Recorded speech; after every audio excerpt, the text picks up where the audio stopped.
Do a good job, Daddy, or else I will find new ways to motivate you. In all seriousness, though, Nicole and Josh and Koichi and Anna, I want to wish you well on your journey. You guys have worked so hard to get here. You're going to be absolutely outstanding on the International Space Station. I cannot wait to see you up there. We're going to be cheering you on from down here. Have a blast, and we'll see you when you get home. What a beautiful message. She's so good with the camera and giving the message. Thank you so much to Megan MacArthur for saying that. By the way, I've taken care of myself. I've got my food here. But it's so good to see her, and you're a little touched by her message. No, it was absolutely great to see my wife, of course, our dog Shadow, who arrived in our family after we returned from the Demo 2 mission. You know, my son requested Dragon approval. SpaceX, we just had a good side hatch leak check. My son requested approval. Dragon copies. That is great news.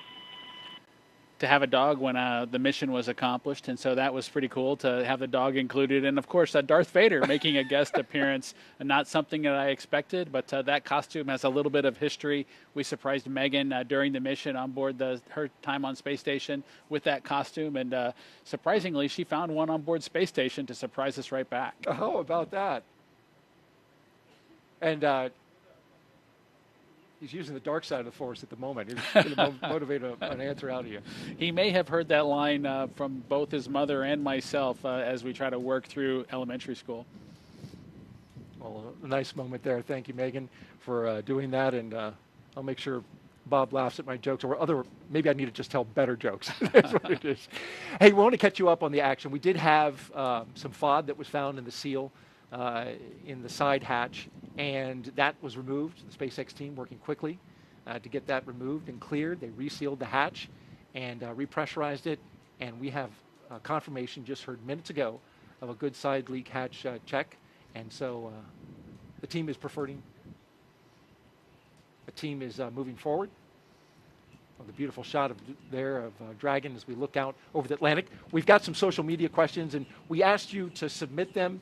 We've had a little action that we've been dealing with this morning, so haven't been able to do a whole lot of questions, but we're going to start getting to them now. And @Con asks, what kind of personal items can the crew take with them to the International Space Station? No, Daryl, it's a great question, and one that we get asked often. What personal items can the crew take with them? Usually it's something small.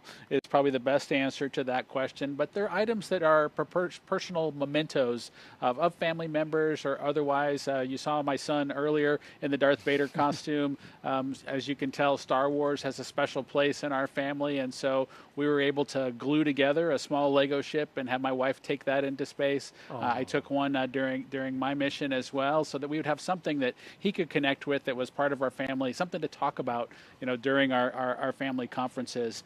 There are many small items with individuals that you want to make a personal connections with that typically the crew will take with them.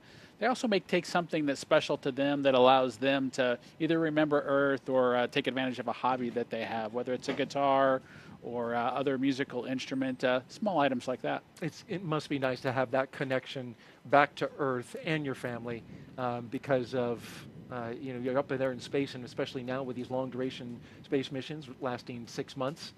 And it's interesting, you mentioned the small effects. Commander Nicole Mann taking her wedding rings, but also some surprise special gifts for her family, and a dream catcher that her mother made for her when she was a child. That's aboard her personal effects, which you get about 3.3 pounds of personal effects, as you mentioned. So a nice cultural memento, part of her heritage as a Native American, the first Native American woman to go to space. Let's check back now with California and toss it out to Hawthorne with Sandra and Jesse. Ladies? Thanks, Daryl. We are just 1 hour and a little over 15 minutes from launch, and it is getting more and more exciting as we get to that T0. The crew has already ingressed the Dragon vehicle. They were helped out by our closeout team. Umbilicals were attached to their suits, which provides breathing air and comms to Dragon. Suit leak checks were completed, as well as comms checks completed with the core and the launch director.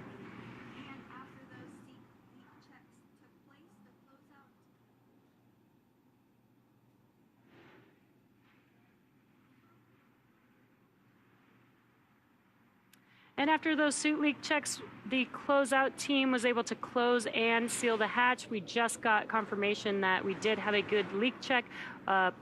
During the first round of closing the hatch, they did find a piece of FOD. It was a piece of hair. We were able to open it back up, remove the FOD, and close the hatch, and then completed that seal check. And now the closeout team is just wrapping up. And once they wrap up in that white room, they will depart the white room. And those final weather checks will be coming up soon, which will be necessary before a final go, no go. And there you can see the closeout team there on your screen. Again, just wrapping up the final procedures for hatch closure there. So let's check back in with Houston for a status on the team supporting the space station on their readiness for launch. Shaniqua, how's it going?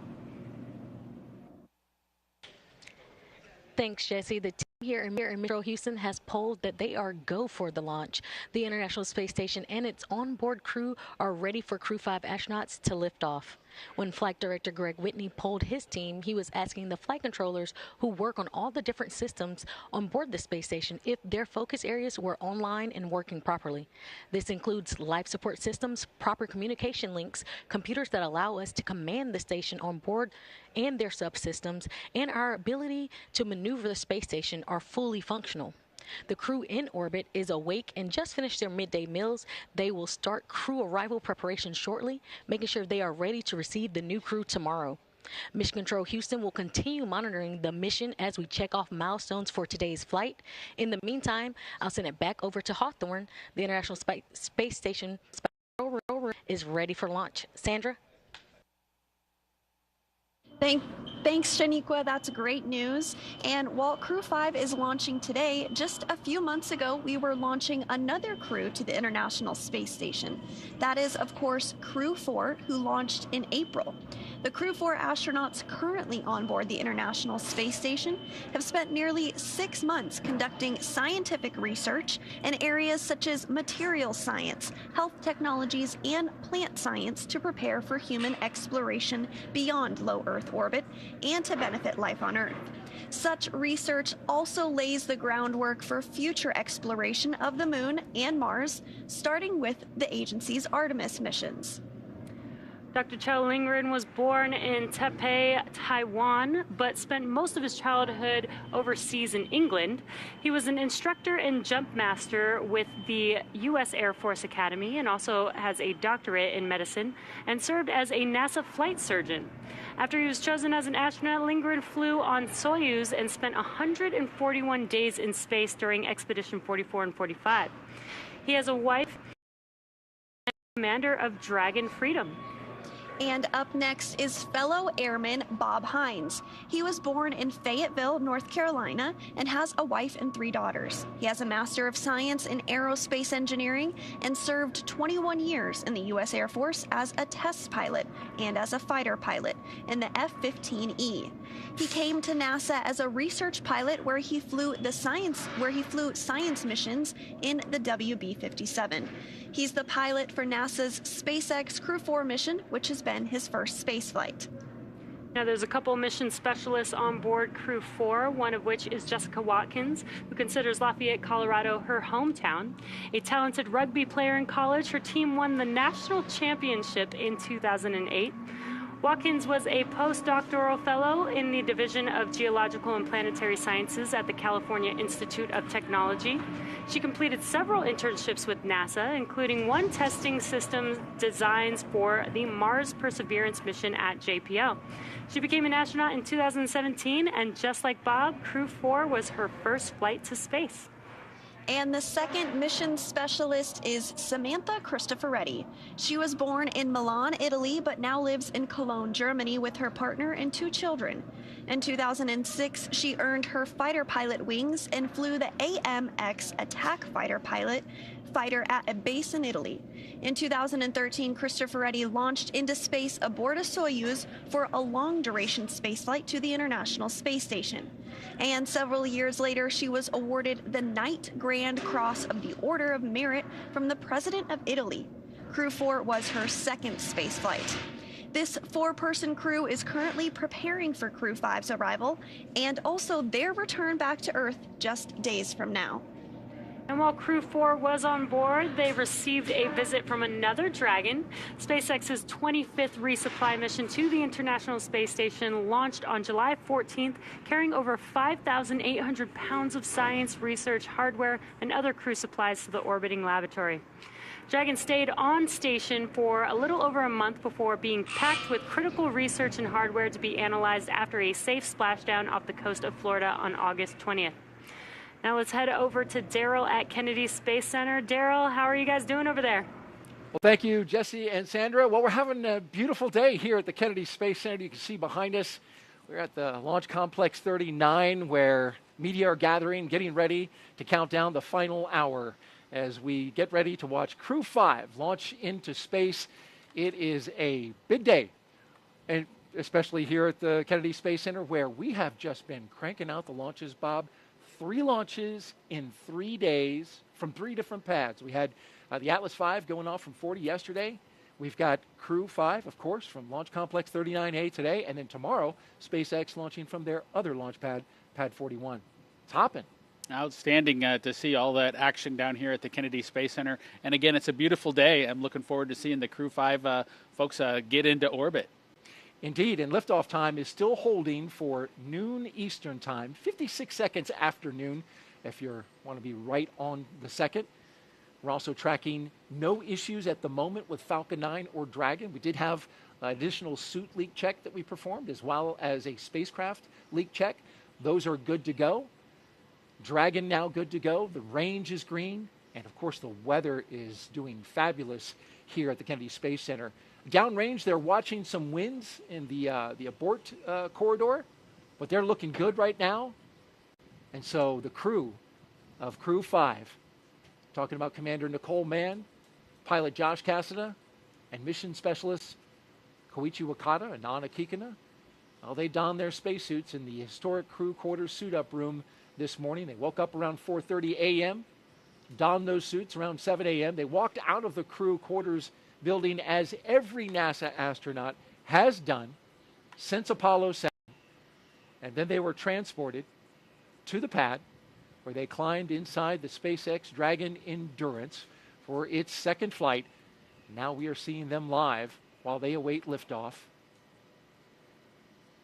Bob, you lived this with your fellow astronaut, Doug Hurley. What is the crew doing right now at this moment? You know, Daryl, it's a good question at this point. I think you can see on the camera that what the crew is really focused on right now is relaxing. You know, they've had a hectic morning, if you will, one that's very well scripted, one that's very well controlled, but one that causes them to need to be on schedule through all the individual milestones leading up to launch. That part's behind them now, and they're taking a chance to relax and catch their breath before the tanking operations begin here in just a few minutes. Indeed, tanking coming up, as well as the launch escape system checkout and the arming that will follow. The rocket is on the pad, ready to go. And over the next hour, we will conduct a series of polls to get ready for launch. The crew will also, as I mentioned, they'll be arming that launch escape system, and then the fueling of Falcon 9 will begin. Let's talk a little bit about the details of today's flight. Launch, of course, as we mentioned, set for just a few seconds after noon, a little more than an hour from now. And then Crew 5 astronauts will race towards space, reaching orbit in about 12 minutes. That's followed by a roughly 29-hour flight to dock with the International Space Station, one of the longer transit times to the ISS. And then that docking will happen at 4:57 p.m. Eastern Time tomorrow. And, of course, we'll have coverage of that. A quick history of NASA's Commercial Crew program. It all began with the first successful and historic test flight Dragon of SpaceX. Crew Dragon. The closeout team has departed the crew arm, and with that, ground is going to cycle the orbit tank isolation valves to equalize low flow pressure. Dragon top. All right, they're cycling the valve there, and as well, closeout team is now departing that location that you see, 39A. They'll be making their way off the pad, and that'll lead us into getting ready to fuel the rocket. Of course, I was talking about the historic test flight for my partner here and co-host, Bob Benkin. His crewmate, Doug Hurley. Together they flew the mission that was called Demo 2. And after Bob and Doug returned, of course, NASA was certified with SpaceX to fly astronauts regularly to and from the International Space Station. And of course, that led to the regular rotational missions that we see today, the 5th rotational mission to the International Space Station.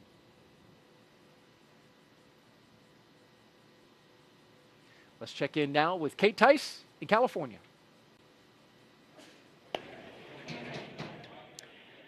Thanks, Daryl. Quick status update for those that have recently tuned in. We've had a smooth countdown so far today. You can see there on your screen, our 4 Crew 5 astronauts have ingressed. They are in their seats. Their 5-point safety harness is buckled in, and they are looking relaxed and ready to go. They ingressed about an hour and 45 minutes ago, and the teams have completed the required comm checks, the suit leak checks, the side hatch closure, and its associated leak check. We did have to redo that leak check as a piece of FOD was found in the seal. So we opened the hatch back up, cleared out the seal, cleaned it, and then closed the hatch again and reperformed that leak check, and we got good leak check there. And we heard just moments ago that the closeout team is beginning to depart the pad. And at that point in time, it'll just be the Crew 5 astronauts left on the pad once the closeout team departs the BDA. At this point in time, I'm happy to report that the SpaceX team is working no issues, and the pace is certainly beginning to pick up. As for Falcon 9, our 2-stage reusable rocket, final propulsion checkouts of the first and second stages and the engine began a few minutes ago in preparation for propellant loading. This involves testing and cycling valves and engine pneumatics pressurization. At T-minus 45 minutes, the team will report their readiness for prop load with a final electronic go, no-go poll. Again, that prop load will begin at T-minus 35 minutes. As for Dragon, before we can start loading propellant on Falcon 9, we still have a few Dragon-related tasks to perform. First, we need to retract the crew access arm away from the Dragon capsule. We can see it there, currently connecting the crew tower to the capsule. We will need to retract that access arm away to its launch position. That will happen between T-minus 44 and 42 minutes, so shortly coming up. That will be the last physical change to the crew tower. With the access arm out of the way, the launch escape system will then be armed. Once those two events are complete, Dragon will be ready for Falcon propellant loading. We did hear earlier in one of the pre-launch briefs that once the launch escape system is armed, we will not have the ability to recycle. So we are basically locked in for launch today as soon as we have that launch system armed. As for weather, we will also verify with the launch weather officer that all the weather meets all of the associated constraints, including items such as wind speed, lightning, and precipitation. Looks like with those beautiful blue sky behind Falcon and barely any clouds, we don't think rain is going to be an issue, nor lightning.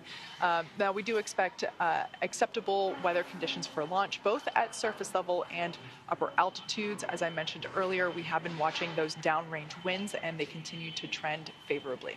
So everything green there.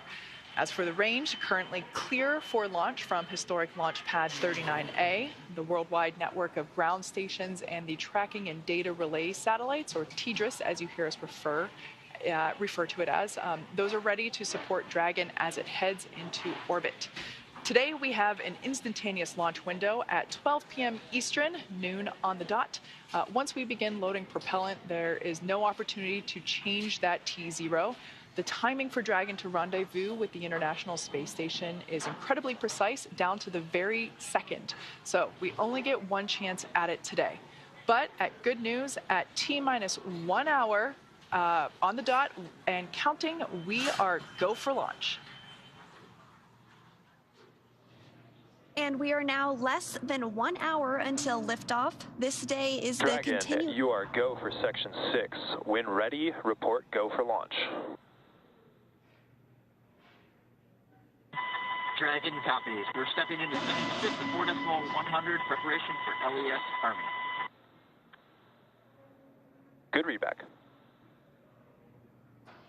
So again, we are now less than 1 hour until liftoff, and this day is the continuation of regular crew flights to the space station from U.S. soil.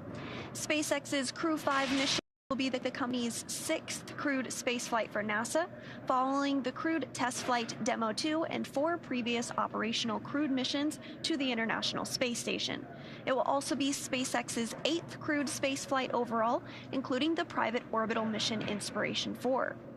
Today, our crew is flying on board Dragon Endurance. It will be the second flight for this capsule, and it will be taking a ride on a brand new Falcon 9. Now, it's been a great countdown so far. Weather, as Kate has been updating us with, is still good for T0, so the excitement just continues to pick up here as we get closer to that T0. SpaceX Dragon in section 6, Crew 5 is go for launch. Copy that, Nicole. Crew 5 is go for launch. And you just heard it yourself. Crew 5 is go for launch. Another exciting milestone. We did start our coverage earlier today with the crew heading to the launch pad. And prior to that, the SpaceX team did help the crew put on their spacesuits and conduct initial checkouts before crew walkout. Crew walkout was where Nicole Mann, Josh Cassada, Koichi Wakata, and Anya Kikina gave final goodbyes with friends and family gathered outside the operations and checkout building before they began that roughly 20-minute ride to pad 39A. And we were able to watch the crew as they boarded their Teslas and headed down the NASA Causeway, headed towards the launch pad.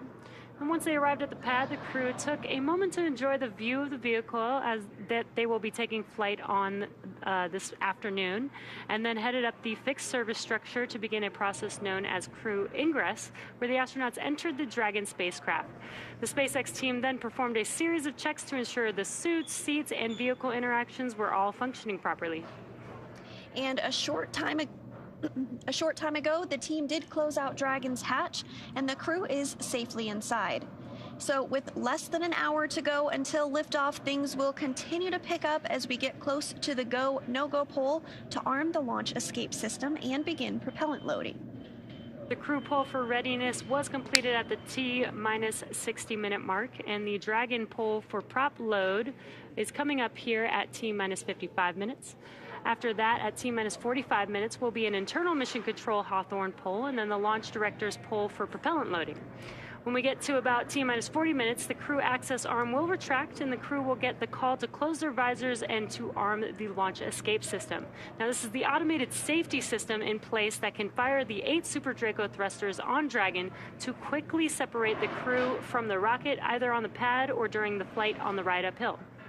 And then once we reach about T-minus 35 minutes, propellant loading for the Falcon 9 will begin.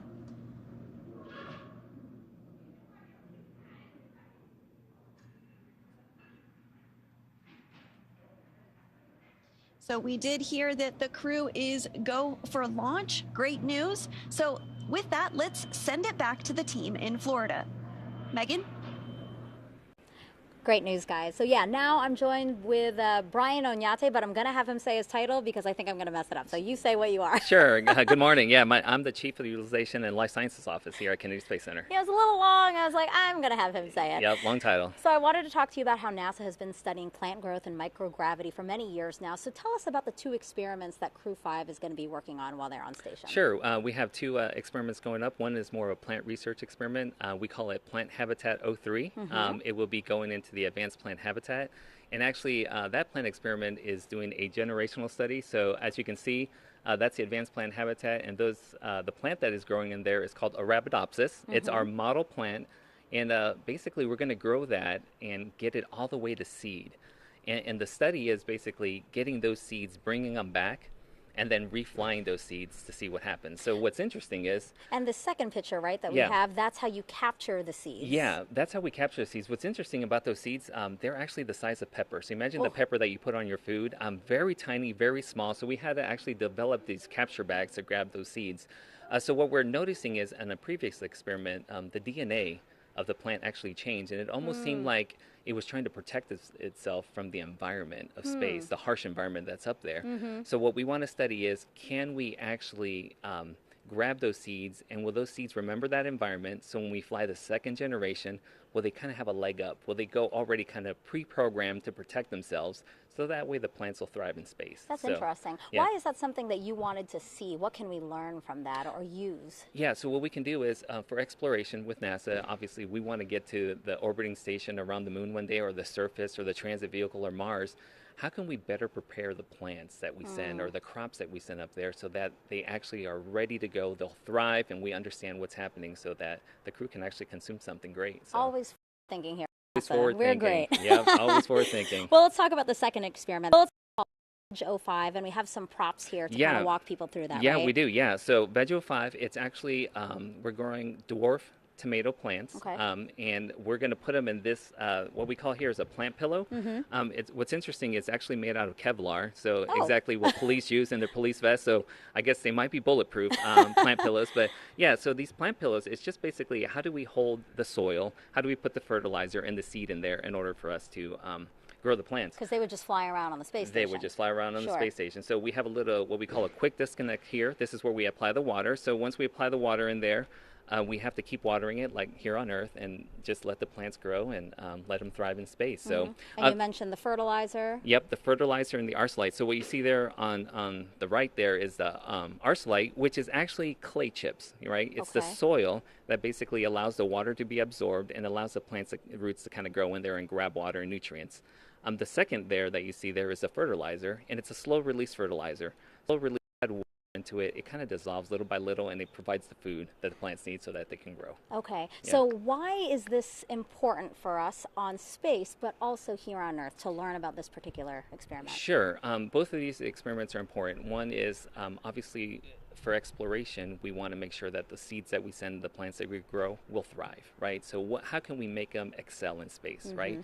And the second piece with Veg 05, which we find interesting, is how can we actually give food for the crew to eat on orbit, right? Sure. So healthy, nutritious food. This is actually going to be our second flowering plant that we grow in space, which is awesome. So they'll grow up there, they'll have to pollinate, and the crew members might have to be our space bees. We don't have bees up there to help us pollinate, so they might have to, help with pollination. They'll grow, and then hopefully they'll get some nutritious fresh food up there. And the benefit, what I find interesting here for Earth is, there's a lot of things that we learn with ISS. ISS is basically a laboratory or another test tool. So we really want to see what data can we gather from growing up there. So when we bring it down to Earth, if we're in a stressful environment or another environment that is challenging, what did we learn up there so we can actually grow better crops here on Earth? I love hearing about the science, Brian. Thank you so much for sharing that with us. No problem. Sounds great. Thank you. We'll send it back to you guys. Thank you, Megan and Brian. And throughout the show, we've been taking your hashtag Ask NASA questions from social media. We have time for a few more that have been coming in, and we appreciate those questions coming in. If you want to submit one, it's hashtag Ask NASA on our streaming channels, NASA Facebook, Twitter, YouTube, and Twitch. The question is from Aditi on YouTube. He asked Bob Binkin, how was the launch experience different on Space Shuttle and Crew Dragon? Was one better than the other? No, it's a question, Daryl. Often get asked which vehicle is better, which one we love the most. And from my perspective, I loved them both. I had a great opportunity to fly and build space station with the Space Shuttle, but then rotate as a crew member with the Dragon on a modern spacecraft. That was a really neat aspect to see something that was kind of built in the 21st century versus something that was built, in almost the middle of the 20th century. If you look back at the technology that was on board the shuttle, just super excited to have an opportunity to fly on such a cool modern new ship. And now, next question at Mike Mangano. I hope I'm pronouncing that correctly. Asked, and this is a fitting question for you, Bob. Did the NASA astronauts who fly the Dragon capsule help in the design of the capsule. Why, yes, they did, and that was you. You know, it was an interesting experience, I think, for both Doug and I to have the opportunity to not only fly on a new spacecraft, but be a part of shaping it for crews to come forward. And I think as we went through that process, the SpaceX team really learned how to work with us and how to take our inputs and incorporate them into design whenever they could, and explain to us when they couldn't, because everything that we wanted they couldn't necessarily do. But we were able to compromise and come up with good solutions so that years later, maybe in Crew 5's case, you know, they wouldn't be cursing Bob and Doug's name as to what they had agreed to or said was acceptable when the time came. We wanted to have opportunities for them to have choices. We included the opportunity to write on paper, but also to have a tablet, you know, so that crews, as they went forward with their missions, would be able to find the place that, you know, helped them be as successful as they could be. And so I'm hopeful that there just aren't too many curses associated with Bob and Doug, and it's mostly, you know, hey, those guys, they were thinking when they did this. So, and we've had good results so far with 4 launches and the 5th today. Our next question comes from @morearts.com. If the astronaut schedule shifts during docking activities, does their schedule shift later in the day or the next morning? You know, we do know that the ISS crew is sleep shifting in order to accommodate this crew. It's true, Daryl, that the crew actually has to sleep shift to accommodate the schedules of the vehicle traffic that arrives on board the space station. There are even times when the vehicle arrives a few minutes early or a few minutes late, and the crew needs to be ready for that as well. And so the crew does shift their day around to support all the operational activities, not only vehicle traffic and arrivals, but a spacewalk may impact things, or other activities that are happening on the ground, for example, might drive a schedule to be specific as well. But the crew's given time to recover after each of those sleep shifts. Very good. And for those watching, if you want to ask a question of Bob Behnken, just follow us on Twitter @NASA Social, or check us out on the web at nasa.gov/social. Thanks for answering those questions, Bob. Great job. Let's send it now back out to Kate at SpaceX for an update on the countdown. Kate? Always love hearing those responses from any astronaut, but especially Bob, because he flew on our DM2 mission a couple years ago. So at this point in time, we're now under an hour. We're at T-minus 48 minutes, and the SpaceX launch team is finishing the final review of data from checkouts of Falcon 9 over the last hour. The launch director has verified with the launch weather officer that weather meets propellant loading constraints. So next up will be to poll the team for readiness, both for propellant load and for launch. This will be the last poll before liftoff. The 7 SpaceX responsible engineers, often called REs, indicate that they are go by electronically voting on the online countdown procedure. The launch director, or LD, as you hear it called on the nets, also checks with the Dragon mission director, or MD, and the NASA launch manager to make sure that they are also ready. Earlier, you saw the vehicle assembly building called the VAB. The Falcon and Dragon launch team, as well as key NASA launch members, are in the Launch Control Center adjacent to the VAB.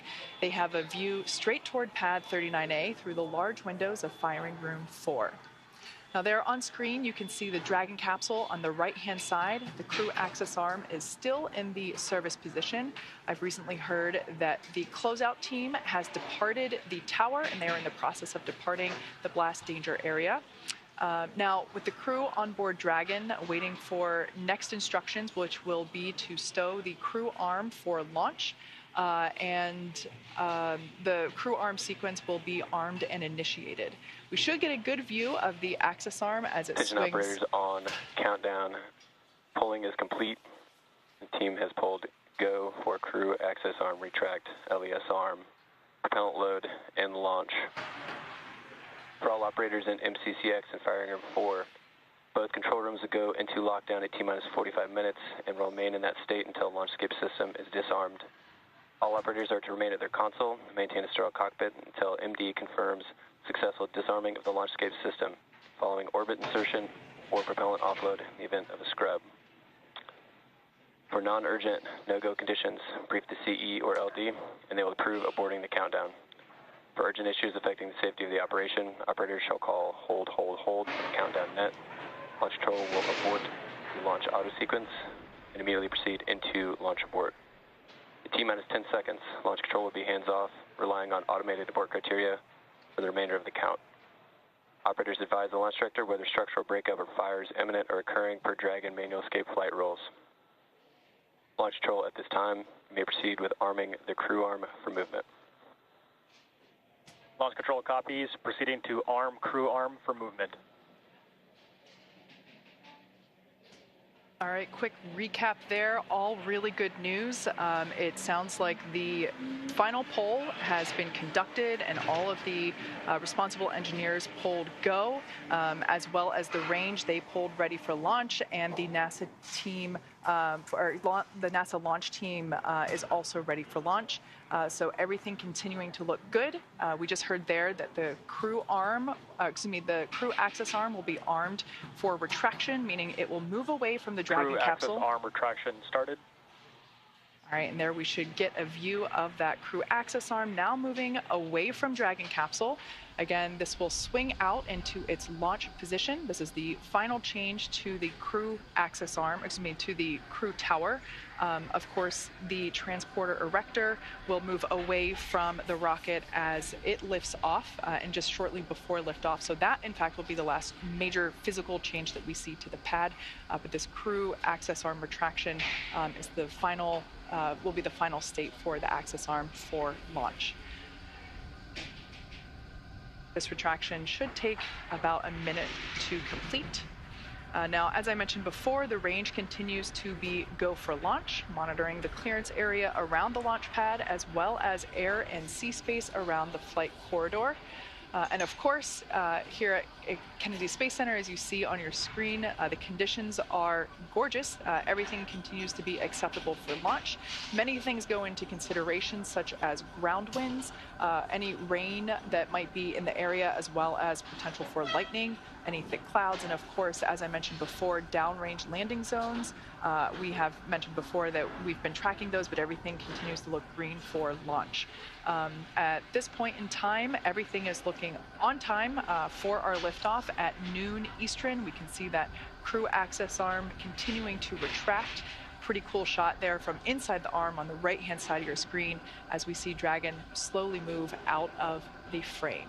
So with all that being said, the teams are ready. We will begin the propellant load at T-minus 35 minutes. And we are getting excited here at SpaceX headquarters. The energy is definitely starting to pick up outside of mission control. But with that, let's hand it off to Daryl to check in back over there at Kennedy Space Center.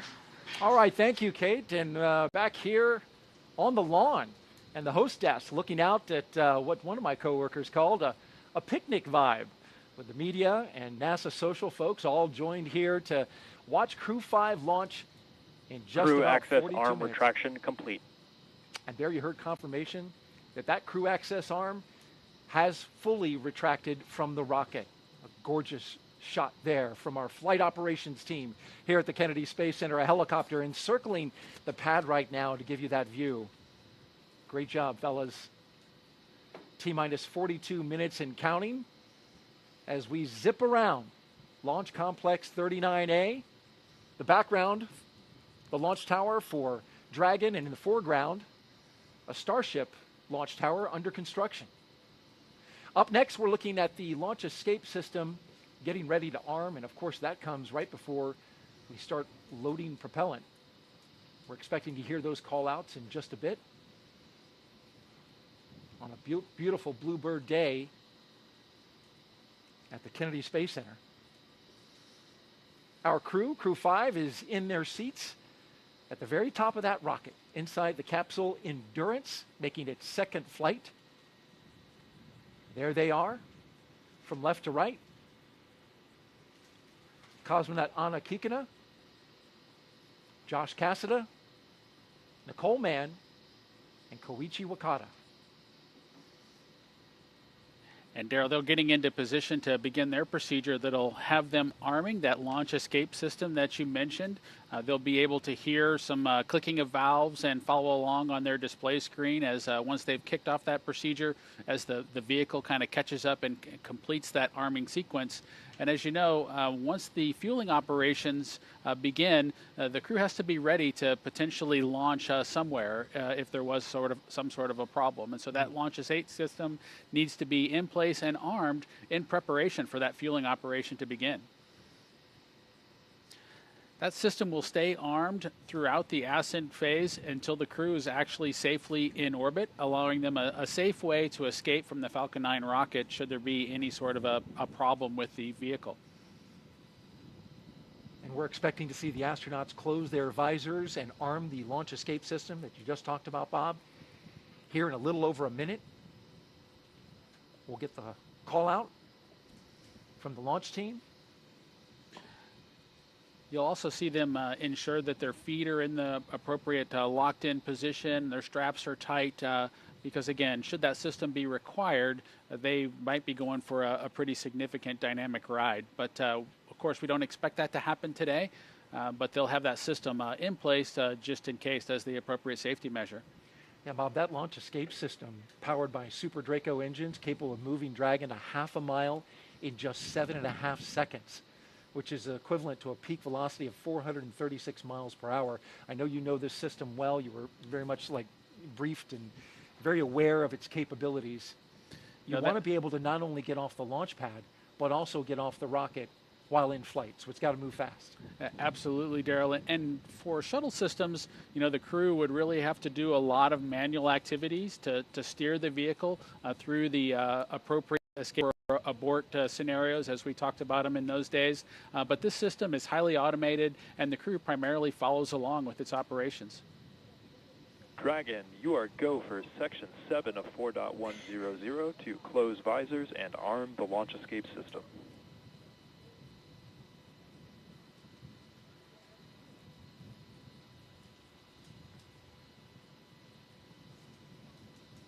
SpaceX Dragon copies stepping into Section 7. All crew visors are closed. We are arming the launch escape system. SpaceX copies all. That's Commander Nicole Mann reporting back and confirming their visors are closed and they are ready to arm the launch escape system. And you can see the crew members pulling their straps and ensuring that they are buckled in, because from a crew perspective, that relaxation period that I talked about earlier is now over. Yeah, it's all business now. Want to make sure that you're in your seat, firm and tight, for the operation of fueling.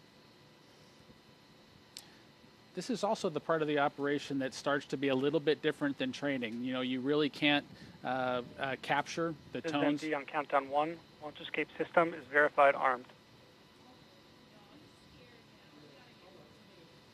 All right, we got the verification of the armed escape system.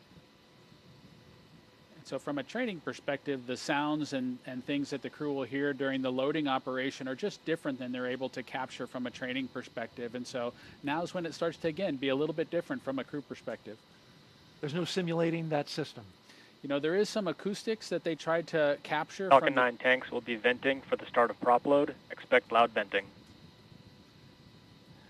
That they tried to capture with the Demo 1 audio, if you will.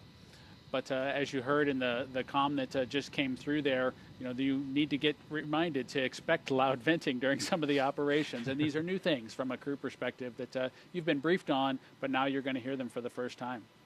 3 of the 4 crew members inside that capsule right now have never flown to space before. They are first-time flyers. The lone exception, Koichi Wakata, who was a veteran with JAXA, and he is getting ready to embark on his 5th flight to space. And as we wait for the next mark,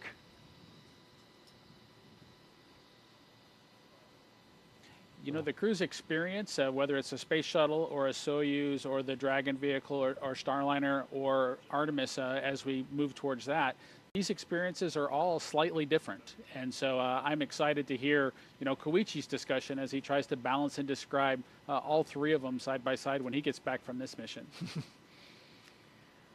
Would love to hear him talk about the comparisons. There's only a few astronauts like him, right, that have been able to fly on all 3 vehicles. Yes, and as we go forward here with the Artemis missions coming forward, I'm excited to have folks compare and contrast their Orion experience, their SLS experience with Falcon 9 or our other rockets. That's going to be fun. Just a few seconds now, and we're awaiting the confirmation to the beginning of loading propellant into the Falcon 9 rocket. With a beautiful shot there as we encircle the launch pad.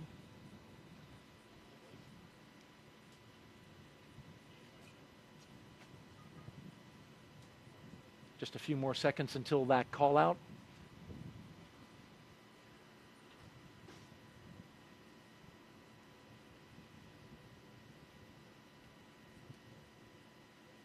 Propellant loading has started.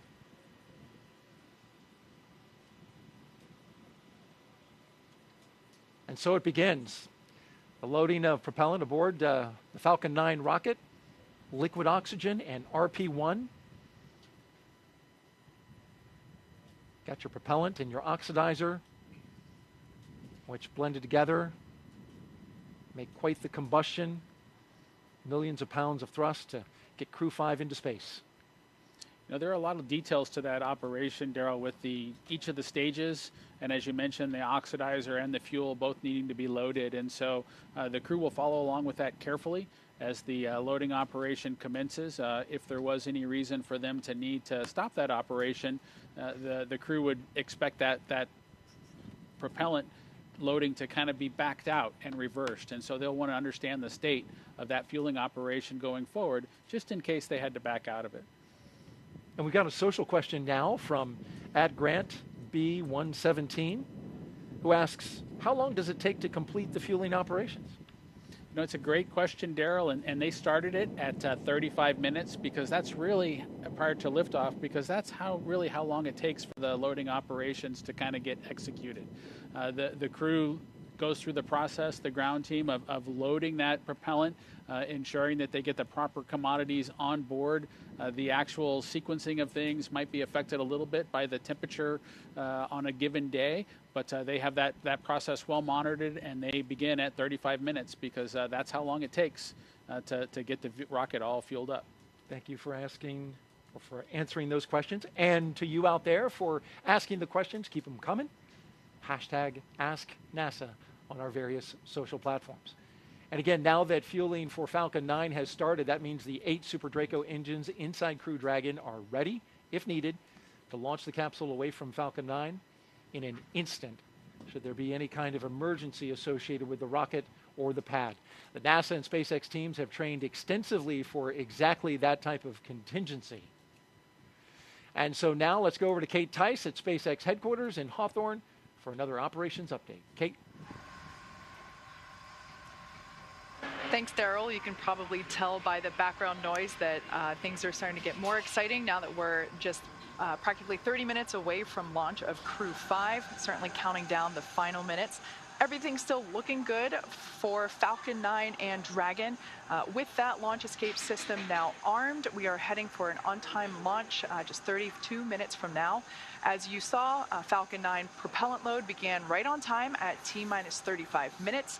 The first and second stages of Falcon 9 are each loaded with 2 liquid propellants. One is fuel, which is loaded into a tank at the bottom of each stage, and the other is an oxidizer, and that's loaded into a tank at the top of each stage. The fuel that we use to power the Merlin engines is a refined kerosene referred to as RP-1, or Rocket Propellant 1. The oxidizer loaded on each stage is a densified liquid oxygen, or LOX. Densified means that it's kept much colder than typical for launch vehicles, and it takes up less volume. And as such, this allows for more oxidizer to be loaded into the first and second stages. Now, to ignite the fuel and oxidizer in the Merlin rocket engine, we use an ignition fluid called TTEB. When TTEB comes into contact with oxygen, it burns, giving off a green-colored flame. Once we have that flame going, we add in the kerosene fuel to the Merlin chamber, and the engine ramps up to full power. You might actually be able to see that green flash just as the second stage engine ignites following stage separation, which is expected to happen about 2 minutes and 48 seconds into flight. Right now, we're topping off helium into pressure vessels on both stages. This is used to pressurize tanks in flight as propellant is pulled out of those tanks by the Merlin turbo pumps. Now, on board the spacecraft, the astronauts are monitoring systems from their crew monitors. Stage 1 cryohelium loading has started. All right, there we just heard that the cryo-helium load has begun. Again, that is going into those pressure vessels that I mentioned earlier. Now, the crew training simulator has included playback of the sounds that were recorded in a previous Dragon capsule during recent flights. So all of the pops and the hisses that the vehicle puts out, all the crew has heard those before, though not live. So they are prepared for all the noises, the extra noises that they're now hearing.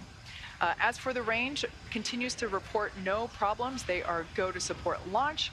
Weather also clearly looking great. I think we're actually seeing even fewer clouds than we were about 20 minutes ago. We had a less than 10% chance or probability of violation of our weather constraints, also known as a POV. So that's really good. That is for the launch site conditions. We are also tracking downrange weather conditions as well as launch sites around the world in the unlikely event that Dragon needs to escape. Now, as a reminder, today we have an instantaneous launch time because we're heading to the International Space Station. So at this point in time, if we hear a hold for any reason, we will have to stand down and target our backup launch opportunity, which is tomorrow, just under 24 hours from today's planned launch. At this point in time, at just under T-minus 30 minutes till launch, let's turn it back over to Jesse and Sandra for an overview of what's to come until liftoff. Great. Thanks, Kate. Always great to hear that we've got good weather and it looks beautiful over there at KSC.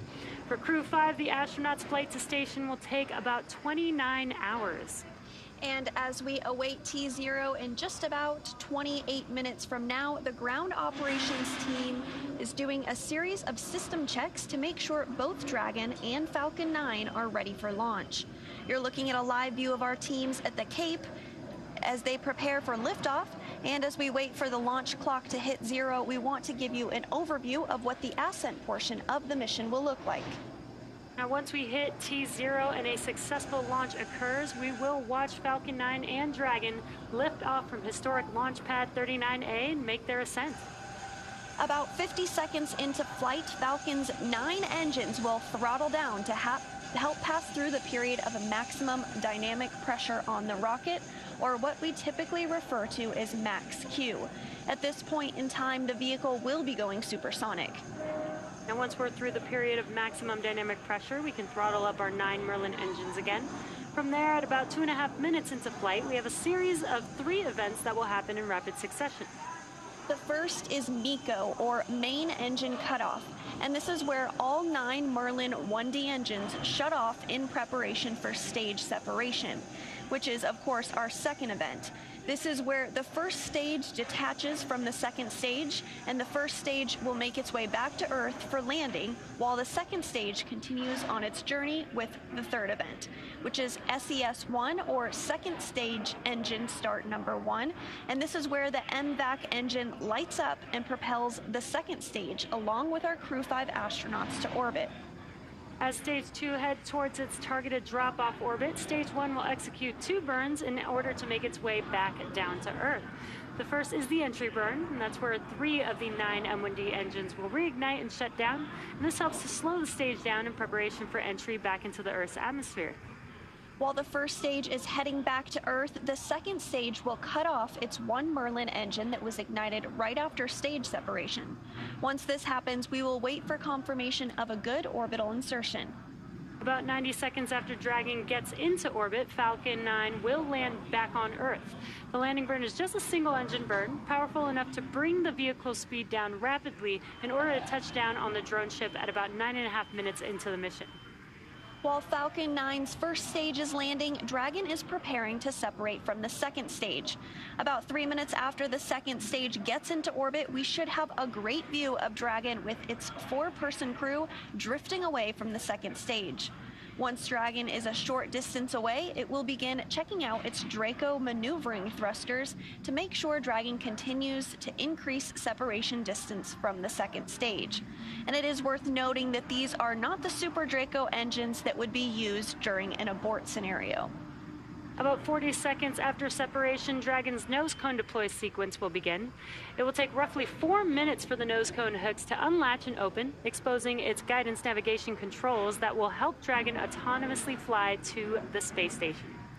And lastly, once the nose cone is deployed, the remaining Draco thrusters on the forward bulkhead will be checked. From there, over the next... Stage 2 cryo-helium loading has started. From there, over the next 29 hours, Dragon will be in its rendezvous and approach phases, undergoing a number of phasing burns as it makes its way back to station.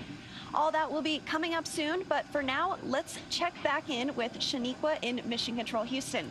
Shaniqua?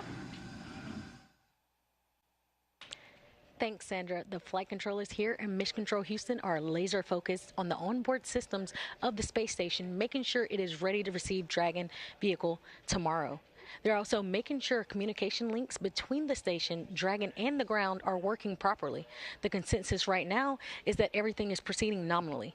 Teams here in Mission Control Houston, the teams in Hawthorne, and the astronauts aboard the space station will monitor the autonomous docking of the Dragon spacecraft tomorrow evening. They'll perform a series of leak checks, then work to open the hatches both on the Dragon side and inside the space station's pressurized mating adapter. We expect hatch opening to take place around an hour and a half after docking. And once aboard, the astronauts will be greeted by Station Commander Samantha Cristoforetti, and then the whole station crew will join in for welcoming remarks to the new crew members. Now, due to critical science, this welcoming remarks will be about 90 minutes after the crew is on board. Once on board, the crew members will no longer be referred to as Crew 5, but rather as flight engineers of the International Space Station. Here in Mission Control, Flight Director Greg Whitney is on console overseeing the team for launch, and he will be back tomorrow for docking. We'll be on air continuously through Crew 5's arrival, but live coverage of docking is expected tomorrow around 4:57 p.m. Eastern Time. That's it from now. From Mission Control Houston, I'll toss it back to the team in Florida. Daryl, how's it looking? Well, it's wonderful out here, Shaniqua. Wish you could be here. We got picnic weather out here at the press site and Launch Complex 39, where we are looking out for the launch of Crew 5 from historic Launch Complex 39A, a beautiful sweeping shot of the lawn where we have our special guests. The media are here. We've got NASA social folks who are out on the lawn, and of course, me and Bob. Bob's riding shotgun here as we take our coverage to the next level at the final 23 minutes of liftoff. Now, from the countdown rather. We are just seconds away from the 5th astronaut rotation mission to the International Space Station under NASA's Commercial Crew Program. Commander Nicole Mann, pilot Josh Cassada, and mission specialist Koichi Wakata and Anna Kikina are strapped into their seats inside the Dragon Endurance at the very top of this rocket here. We are listening in to the communications as they talk live to the Falcon 9 team. The rocket is fueling. The operation is doing well. And the launch escape system is armed. Of course, that means Dragon is prepared to launch itself away from the Falcon 9 rocket in case of an emergency on the pad or after liftoff. So far, operations looking and sounding as expected. And we are counting down to our liftoff at just after noon, 12 p.m. and 57 seconds after the hour Eastern time. There was a 1-second adjustment. That's pretty typical as happens when we get to this stage of the mission. The mission is the continuation of rotational crew flights to the International Space Station from U.S. soil on private rockets and spacecraft. Of course, this would not have been possible without the success of the NASA SpaceX Demo 2 test flight now 2 years ago, and of course the safe delivery and return of crews 1, 2, 3, and eventually here in about a week, Crew 4. Of course, we're happy to have the pilot from Demo 2, and that's Bob Binken. Appreciate you being here, been giving us some great thoughts and explanations about everything that's been happening. Well, thank you, Daryl. I'm super excited to be here for Crew 5 and get a chance to relive my experience during the Demo 2 mission. And it's been a great one so far. We've watched the crew get into the capsule. We've watched, they worked through a couple of issues early on, but those have been cleared. A suit leak check and a hatch leak check that had to be double checked. Now we're rolling along and moving towards liftoff. A couple things that are coming up as we count down. We're going to have stage 2 RP1 load complete. That's in 20 seconds. A few seconds later, we'll get strong back chill. That will begin in order to set the stage for the Stage 2 liquid oxygen load.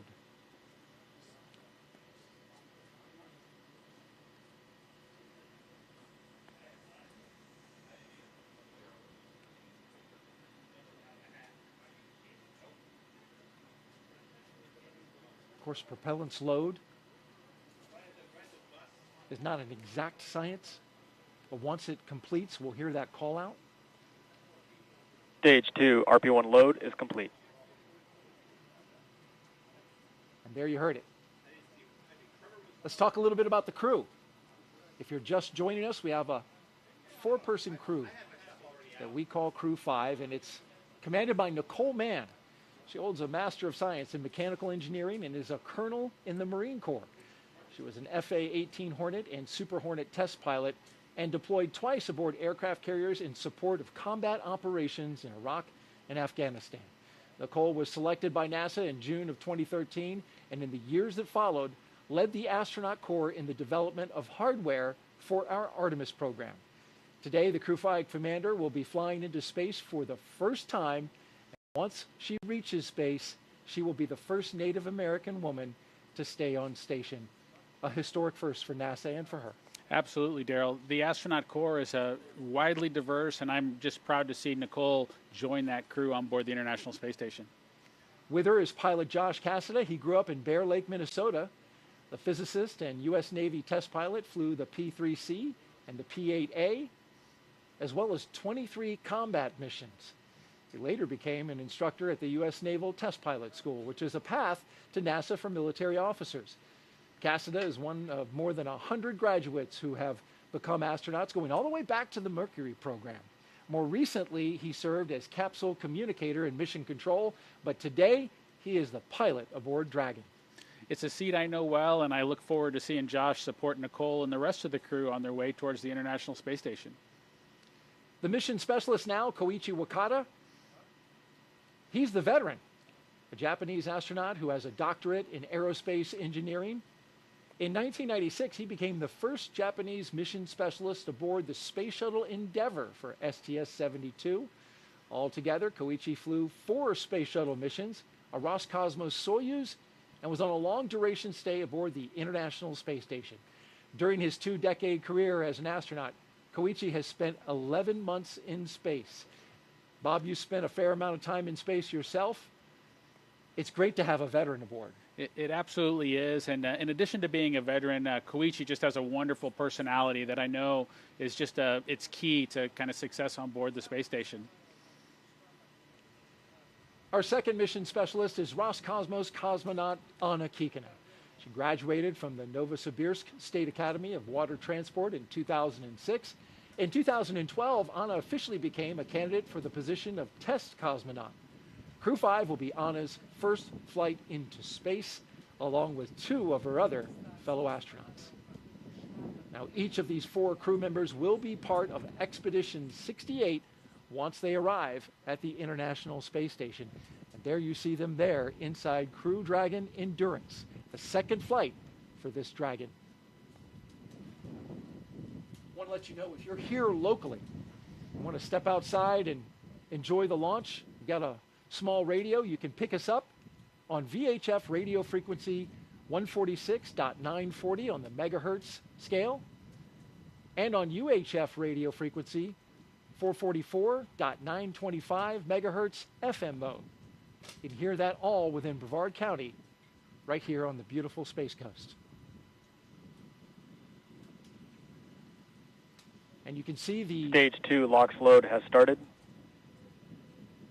Just got the call out that the Stage 2 LOX load has started, putting that liquid propellant into the second stage.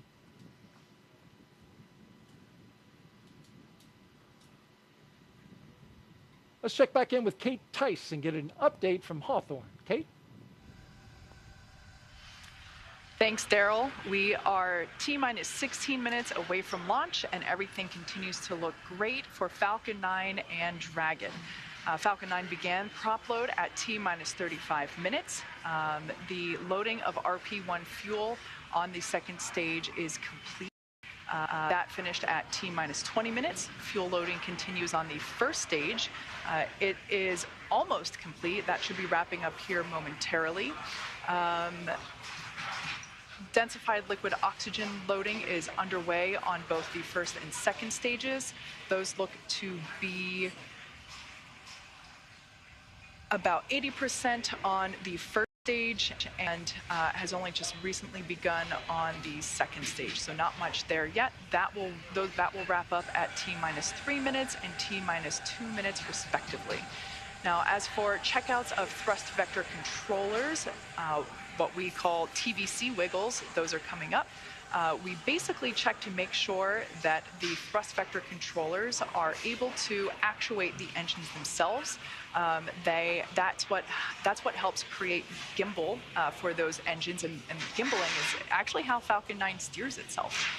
So those are coming up along with throttle valve checkouts on the engines. The Dragon mission director and team are currently reporting no issues, so really good on that front. Communication checkouts are complete. The crew access arm is retracted, as we can see there, and the crew is strapped in and ready to go, as you can see there on the right-hand side of your screen.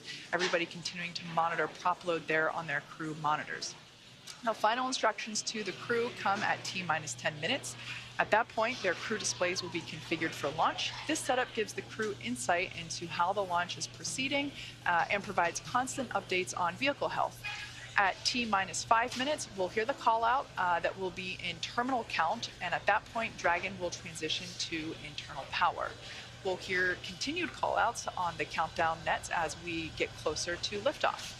As for range, they continue to be go, continuing to monitor the launch corridor, and everything remains green. As for weather, we're looking at 7-mile-per-hour winds at the launch site. And as I said before, as the countdown continues, we are seeing fewer and fewer clouds. Just an absolutely stunning day there at Kennedy Space Center. Let's check back in with Daryl to see the last couple minutes prior to liftoff. Thanks, Kate, and it really couldn't be more perfect out here weather-wise for a launch. How about that, Bob? It just looks absolutely stunning to look out and see the vehicle ready to go, the crew on board, strapped in. I'm just super excited for them. And there's a view of the countdown clock and the historic American flag that has been standing there since the Space Shuttle program. Now you're looking at a pic of Crew 5. Crew 5 flying aboard the Dragon Capsule Endurance, and the booster that you see behind them that they're posing with is a brand new one. Actually was damaged in transit from California to Texas, but it was fixed, repaired. Crew did a great job, the SpaceX team, in getting it all ready. And at the time that Falcon 9 launches Dragon to space, the International Space Station will be 260 statute miles over Australia. Crew 5 will then spend the next 21 hours with Mission Control Team that you see there in Houston, standing by, getting ready for the beginning of this mission. They'll spend 29 hours chasing down the International Space Station for a rendezvous at 4:57 p.m. Eastern Time tomorrow evening. One of the longer transits, Bob. It's true. It's a little bit longer than usual, or average, I would say, as we work towards Crew 5. But as the launch dates shift around, that changes the time that you can actually arrive on Space Station. They've got plenty of consumables, so it should be fun to have some time in space. And when they arrive tomorrow evening, we'll have live coverage on NASA TV of docking, as well as the Crew 5 welcome ceremony at 8:15 p.m. Eastern Time, 7:15 p.m. Central. And some final thoughts, Bob, as we get ready to watch Crew 5 launch into space. You know, my opportunity to sit here and watch Crew 5 go has just been inspiring again to see another vehicle head towards the International Space Station. Again, I'm excited for them and just hopeful that Nicole, Josh, Koichi, and Anna have just a wonderful mission. I know that they've got a wonderful launch in front of them. Absolutely, and that's what we're rooting for here. And so with T-minus 11 minutes and counting, we're going to spin our chairs around and watch the launch, but we're going to let Kate and the team focus on the pad as we proceed through the final stretch of the countdown. We'll turn it over to Kate Tice at SpaceX headquarters in California to take us through. Take it away, Kate. Thanks, Daryl. As you can probably tell by the background noise, the crowd is definitely growing here at SpaceX headquarters in Hawthorne, California. Certainly one of our company traditions is to watch the launch itself from behind Mission Control, which you see there on your screen. You can see this is Mission Control Hawthorne, or as you sometimes hear referred to as MCCX. And then, of course, a crowd of employees watching from behind. I personally also stand there if I'm not doing the webcast, so I can confirm it's a great spot to watch launch. Like I said, as you can see, the energy is certainly starting to grow now that we're about to hit T-minus 10 minutes. Beautiful view there of Falcon 9 and Dragon on the pad, ready to take Crew 5 to space. We did discuss Dragon, SpaceX, confirm crew displays are configured for launch. Wilco, we would like to give a huge thanks to the NASA and SpaceX team, the thousands of people for the development, preparation, and training in getting Endurance and Crew 5 to the launch pad today, and your continued support in helping to make this a successful mission. We look forward to joining the rest of our Expedition 68 crew members aboard the International Space Station. And a special thanks on behalf of all the crew to our family and friends. It is your love and support that help make dreams come true. Now let's do this. Crew 5 displays are configured for launch. Copy. And Nicole, Josh, Koichi, Anna, on behalf of the entire team at SpaceX, good luck, Godspeed, and enjoy the ride. And those words from Nicole Mann, the first female commander of a Dragon, as she thanked the many folks that have helped get them to this point. We're now less than 9 minutes away from launch today. Upon liftoff, you'll hear a number and letter combinations which mark different abort zones throughout the flight, as well as some performance calls. The first two are 1A and 1B, and those signify the first stage and will last up to the very north tip of North Carolina. The next are 2A through 2E, and those will come into play once the second stage kicks in, lasting from the top of North Carolina all the way to the tip of Newfoundland in the northern Atlantic. You'll also hear a spot that is to be avoided, and you might hear Shannon or forward to Shannon, and that actually refers to Shannon, Ireland, meaning they would target off the east coast of Ireland if they were later in that second stage and did need to abort for some reason. So the next major milestone that we're looking towards will come just seconds from now, and that will be when engine chill begins on the first stage of the engine. That's right. So engine chill is basically when we take a little bit of that super chilled densified liquid oxygen and we flow it through the turbopumps of the Merlin M1D engines on the first stage. This helps to prepare the turbopumps and avoid any thermal shock to the hardware when they see the full flow of liquid oxygen during ignition. We're also expecting the conclusion of prop load for the RP1 on first stage to wrap up at T-minus 6 minutes. LOX load continues to be underway on both first and second stages, again wrapping those at T-minus 3 minutes and 2 minutes. And after that, we'll hear a number of call-outs related to Dragon's flight computer. Some will be Stage 1 engine chill has started. And you did just hear that call out that stage 1 engine chill has begun. Coming up in just about 45 seconds, we should expect to hear that RP1 load is complete. RP1 load is that densified kerosene or rocket fuel that will help propel the crew into orbit. All of that RP1 is loaded into the first stage, and we are standing by to hear that it was loaded into the second stage as well. Again, we expect that to wrap at T-minus 6 minutes. The venting that you see on screen is totally normal. That is just some Stage 1, RP1 load is complete. Great news there that RP1 load is now finished. As I was saying, the venting that you see on the vehicle is totally normal. That's just some of the super chilled densified liquid oxygen just vaporizing as it comes into contact and vents from the vehicle. And coming up, we'll also hear the call for Dragon to configure for terminal count. And then it will be transferred over to internal power. And then we'll hear that propellant tanks on Falcon 9 are getting ready to pressurize, which helps add some additional rigidity and structural support as we get ready for strong back retract. That strong back will retract a couple of degrees at first, and then we will see it swing open completely just shortly or at the moment of Falcon 9 liftoff. tanks will be pressurizing for strong back retract. And there's that indication that we are preparing for that strong back retraction. Coming up in just a few seconds, we should hear that Dragon is in terminal count. Dragon is in configure for terminal count. All right, there we heard that call. Dragon onboard computers have now taken control of the vehicle. As I mentioned before, first stage LOX or liquid oxygen loading is underway and will wrap up at T-minus 3 minutes. And the second stage will wrap its LOX load at T-minus 2 minutes. Launch teams continue to report no issues and everything remains green and for an on-time launch. Retract has started.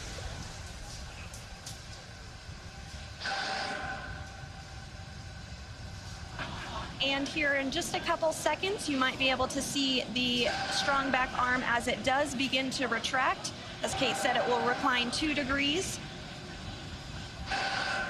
We can just barely make out that the clamp arms are now beginning to move.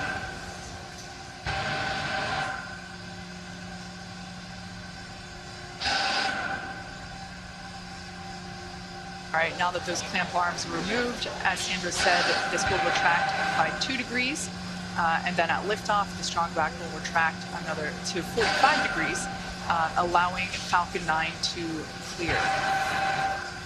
Strong back is part of the transporter erector, and the transporter erector is what provides the liquids and the gases and the electrical connections to the vehicle. It's also what we use to integrate the vehicle in its horizontal position, and we can see that 2-degree retraction just now complete. And the next call out that we should hear in about 20 seconds is that the first stage LOX load is complete.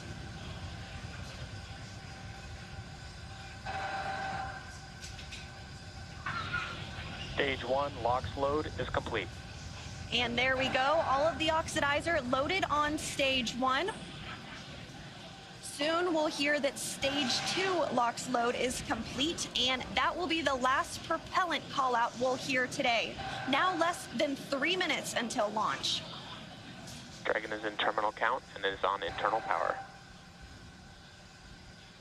All right, there we heard the good news that Dragon is now on internal power. Again, the white clouds that you see there at the base of the Dragon trunk, totally normal. That's just the vapor from the liquid oxygen. Again, second stage now wrapping up its LOX load. Excuse me, first stage wrapping up its LOX load just a few minutes ago, and now moving toward wrap up of second stage LOX load, which will complete at T-minus 2 minutes. Coming up on 2 minutes until liftoff, standing by for word that stage 2 LOX load has been completed.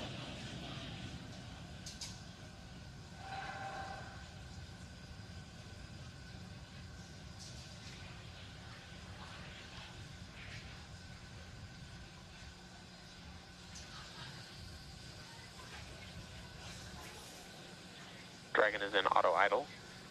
Stage 2 LOX load is complete. There we heard the call out. Falcon 9 is now completely fueled. All of its propellants. So Gas closeouts are starting. Expect loud venting. All of its propellants, and we can see that leftover liquid oxygen now being vented or released, now flowing further away from the vehicle. So nearly 1 million pounds of liquid oxygen in RP1 now on board Falcon 9. It is fully loaded and ready for launch. And coming up at T-minus 1 minute, we'll hear that Dragon is in countdown. Its flight computer will switch to countdown mode, and we'll hear that the flight termination system on Falcon 9 is armed. STS is armed. Falcon 9 is in startup and is now controlling. And there you heard it, Dragon is in countdown. Dragon's flight computer in countdown. The flight termination system now armed. We should get the final go for launch from SpaceX launch director Mark Schultz. Dragon, SpaceX, Godspeed, go for launch. SpaceX Dragon, go for launch. SpaceX T-minus reports 30 go. seconds. Crew reports go. 30 seconds until liftoff.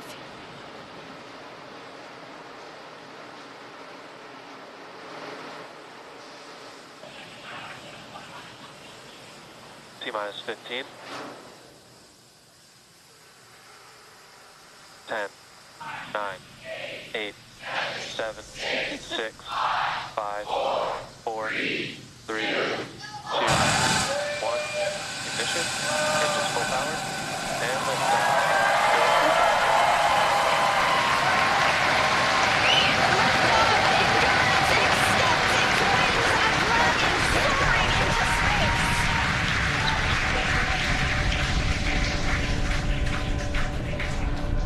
Stage 1 propulsion is nominal. Vehicle is pitching downrange. Stage 1 propulsion is nominal.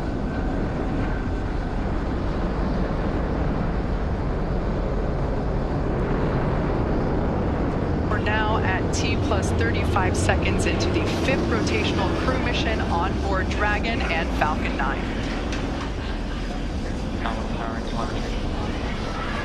Coming up in just a few seconds, we'll hear the call out for stage 1 throttle down. Stage 1 throttle down. Falcon 9 engines throttling down to help pass through the period of maximum dynamic pressure. This period is known as max Q, and once the vehicle, there we just heard that the vehicle is now traveling faster than the speed of sound. Once through max Q, we'll throttle those Merlin engines back up. Max Q. Stage 1 throttle up. Stage 1 throttle. Stage 1 Bravo. Copy 1 Bravo. That call out for 1 Bravo means we're in the second and final abort mode for the first stage, continuing to get good performance. The crew is already pulling over 2 Gs. And next up is going to be a couple of events in rapid succession. First will be engine chill on the second stage and back engine. And there you heard that call out. And then we'll have MECO, or main engine cutoff, where the 9 engines igniting will cut off in preparation for second stage separation. Then we'll see the single Merlin vacuum engine on the second stage ignite and continue to carry the Crew 5 astronauts to orbit. Just like we did on first stage, that MVAC chill is intended to help pre-chill the hardware prior to the full flow of that densified liquid oxygen. Stage 1 throttle down. At this point in time, those 9 Merlin engines are beginning to throttle down in preparation for MECO, or main engine cutoff.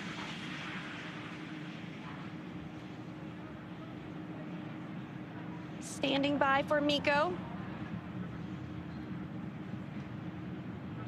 And MECO. Stage 2 Alpha. Stage separation confirmed. Copy 2 Alpha. There we should see that second engine begin to ignite now. And obviously confirmed by the loud cheer behind us here at Mission Control Hawthorne. And we're also in 2 Alpha for the aborts if needed. Again, second stage is lit and continuing to carry the Crew 5 astronauts into orbit. We're now getting a view of the first stage after that stage separation. The second stage still being illuminated by that single Merlin vacuum engine, and that's on the right-hand side of your screen. First stage on the left-hand side of your screen making its way back to Earth. We will be attempting to land it on our drone ship, which today we are using Just Read the Instructions. Acquisition signal, Bermuda.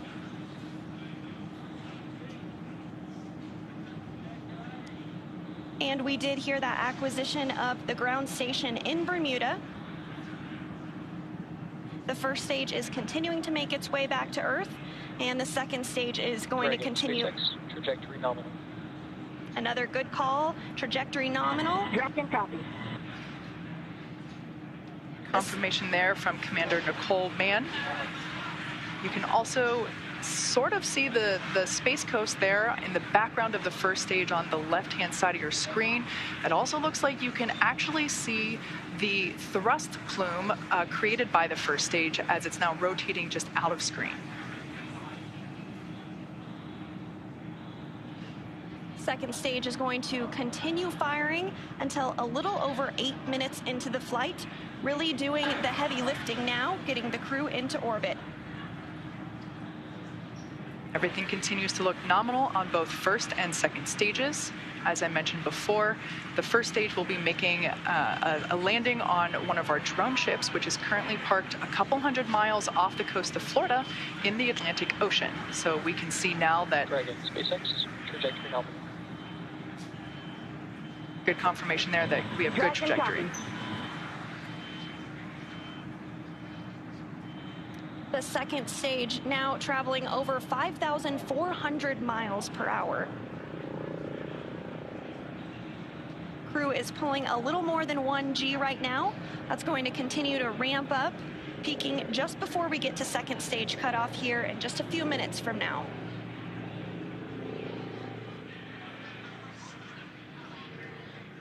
First stage will be performing 2 separate burns, a re-entry burn where we reignite 3 of the Merlin the Merlin M1D engines on the first stage. We ignite the center engine into radial engines to help slow it down as it re-enters the Earth's atmosphere. And then the second final burn, and that will be the landing burn on our drone ship. And back engine that you see. Trajectory nominal. The single MVAC engine that you see on the right of your screen is continuing to fire. We did hear another call out that trajectory is nominal. Crew heading in the direction that they are supposed to be. This single engine can produce over 220,000 pounds of thrust in the vacuum of space, now over 200 kilometers in altitude. We will start to hit events now in a rapid succession as the first stage continues to make its way back to Earth and the second stage continues its burn. Just a couple minutes left in that burn.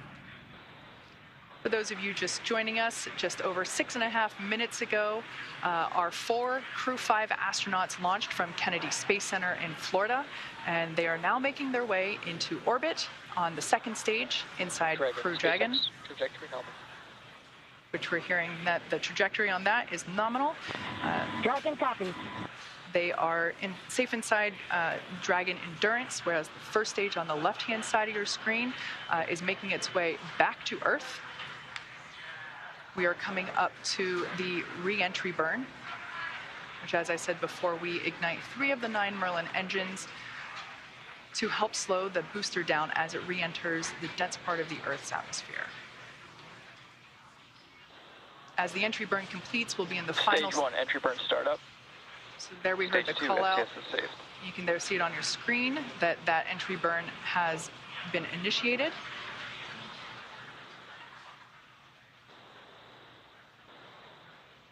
And as that entry burn completes, we'll be in the final different abort phases here shortly, which essentially correspond to areas along the very northeastern seaboard of the U.S.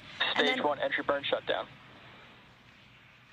Great news, that entry burn was shut down, and then those last all the way across the Atlantic off the coast of Scotland for those abort zones.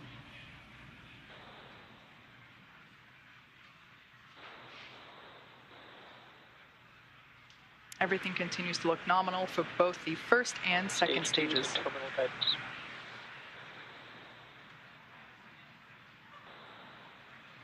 And the crew with the second stage still attached is now traveling over 13,000 miles per hour. We're about 10 seconds away from SECO 1. Copy, Shannon. Shannon, Stage 1, transonic.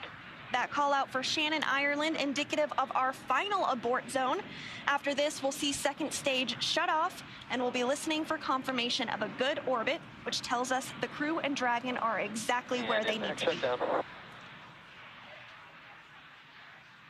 There we had confirmation that the Stage MVAC 1 landing burn. has shut down simultaneously. The entry. Dragon SpaceX nominal orbit insertion. And you heard that call for a good insertion. We will coast for a few minutes. There we can see the drone ship coming into view as Falcon 9 attempts. Stage 1 landing leg deploy. You can see those landing legs have now deployed.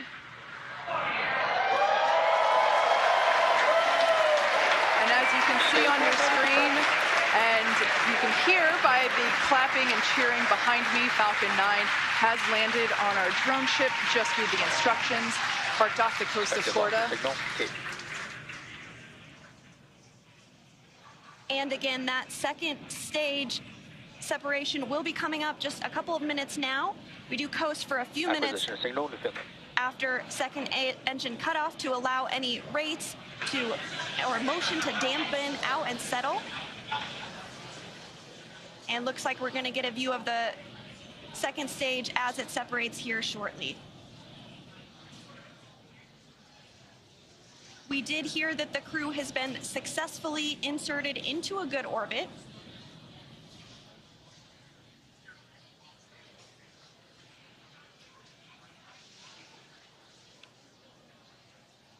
Again, the crew is still attached to the second stage.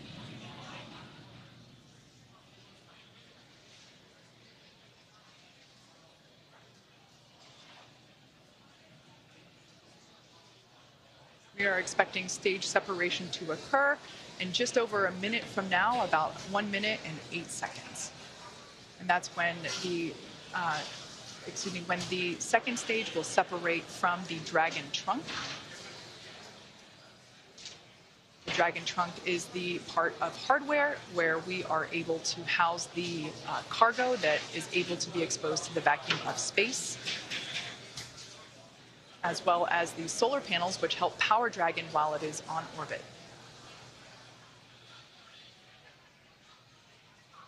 Again, that stage separation is now coming up in about 30 seconds. After stage separation, we will have nose cone deployment. Now that Dragon is in the vacuum of space, we will be able to open the nose cone and expose that forward hatch, which is what is utilized to dock autonomously with the International Space Station. And that nose cone does stay closed for the flight uphill to help protect all of the guidance, navigation, and control sensors. We are standing by for second stage separation.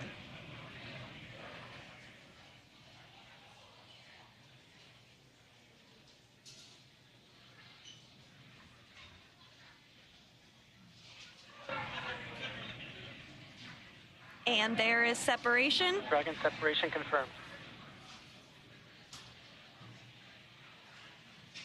And Dragon, this is your launch director. Dragon Capsule is in.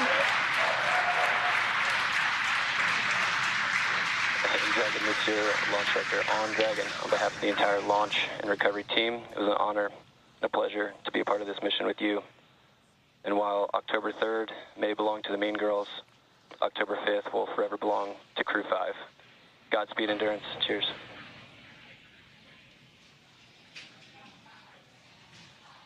Awesome. Thank you so much to the Falcon team. Woo! That was a smooth ride uphill. You got 3 rookies that are pretty happy to be floating in space right now, and 1 veteran astronaut who's pretty happy to be back as well. Let's see what you got to say, Koichi. Falcon team, it was a smooth ride, and I see all the 3 happy faces here back in 0G, and I appreciate all the help to give us the smooth ride and training, and thank you so much. JAXA の支援隊の皆さん、非常にスムーズな打ち上げでした。打ち上げご支援していただいた皆さん、応援に駆けつけてくださった皆さん、ありがとうございました。この調子でチームワークを持って頑張ります。Thank you for your support. Anya. Thank you, Falcon 9 and fellow agencies, to Roscosmos, NASA, and JAXA, and SpaceX exactly for giving us that opportunity. We're so glad to do it together. And thank you for everybody, for all people who with us. Спасибо большое всем агентствам Роскосмос, НАСА, JAXA и, естественно, SpaceX за предоставленную нам возможность. Мы рады всем экипажам делать то, что мы сейчас делаем. И большое спасибо всем людям, кто сейчас с нами.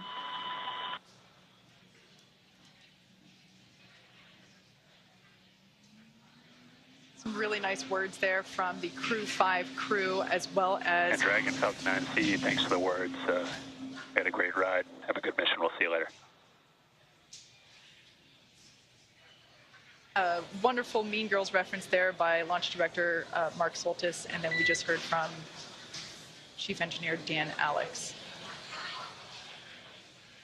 And we just heard our first Quindar tone, indicating the crew is in space. Dehumidifier activation and service section Draco checkouts. Expected loss of signal, New Hampshire. Dragon copy. And Kate, it did look like we were getting our first views of that microgravity indicator. I did see that as well. And we're getting views now of the crew on orbit, 3 of them for the first time ever. We saw some cheers, some high fives. Looks like they're feeling great.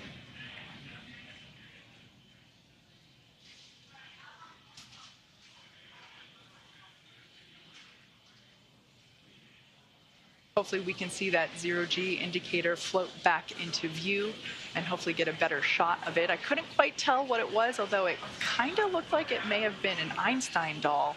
But that's just kind of what it looked like from the backside. I think you're right, Kate. It looked like a baby Einstein to me. So the next milestone that we're looking ahead towards is the nose cone opening.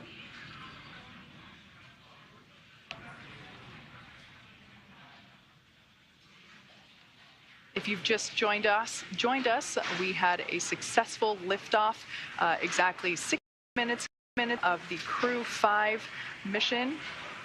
They had an on-time liftoff from Kennedy Space Center at noon Eastern Time. They had a smooth ride up to orbit. The first stage landed successfully on our drone ship. Just read the instructions, and everything has been looking good so far. We are hoping to get another view on board Dragon once we're able to get that camera back. But so far, everything leading up to this point in time, we got a shot there of the MVAC engine, which is no longer firing. It is coasting with that it's attached to the second stage, which has been separated from Dragon. So everything was super smooth this morning, starting all the way back. I think we got here around T-4 hours, and super smooth countdown. Beautiful day from Kennedy Space Center. It looked like a gorgeous view from where Daryl and Bob were sitting. But yeah, we are standing by for the nose cone opening. Now that the Dragon spacecraft is in space, we are able to... Expected loss of signal, New Finland. We are able to open up that nose cone and expose the forward hatch, which is what is utilized to autonomously dock with the International Space Station, but of course to protect that hardware as well as protect the guidance and navigation control hardware. We keep that nose cone closed during launch preparations and during the ascent portion. So as you can saw there momentarily, Dragon is in space, and the Crew 5 astronauts, all 4 of them are floating, or they will be able to float soon. We're hoping to get another view of that zero-G indicator once we're able to bring onboard cabin views back to you of the Crew 5 crew. We always like to see what the zero-G gravity indicator is. As you saw earlier in the webcast, Bob actually brought the zero-G indicator that he and Doug used on the Demo 2 mission, a lovely sequin dinosaur, which I also have one at my desk. Bob obviously has the one that went to space. Mine is a replica, but we love seeing these zero-G indicators. It's a really nice way to connect those of us on ground with the folks up in space. So as I said before, we are anticipating nose cone deployment shortly. Just you can do a quick check-in, and there we can see now the nose cone, the hooks have been released, and we see that nose cone moving with a pretty up-close shot.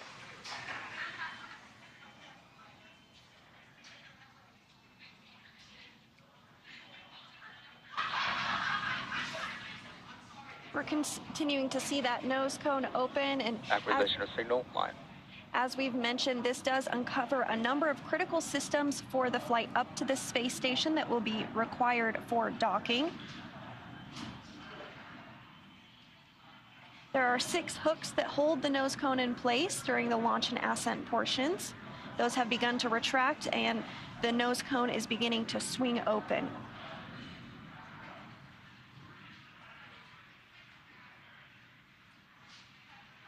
The nose cone is about 2/3 of the way open at this time, so we do expect it to be fully open here shortly.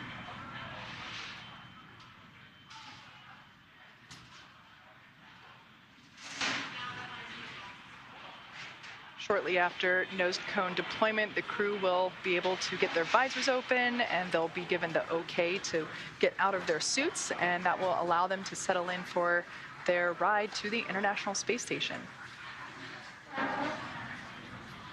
It is about a 29-hour journey for the crew from launch to docking to the space station, but as you said, they'll be able to get out of their suits, get comfortable, get some rest, and just enjoy being in the microgravity environment of space. Again, we have 3 first-time flyers and 1 veteran on today's flight, but I'm sure it was an exciting moment. No matter how many times you've been to space, I can't imagine that it ever gets old. I would probably agree with that. I would also imagine that the 3 first-time space goers will have a brief period of acclimation to gravity. I know I certainly would, and I also recognize that my period probably wouldn't be very brief in order to get acclimated to that lack of gravity.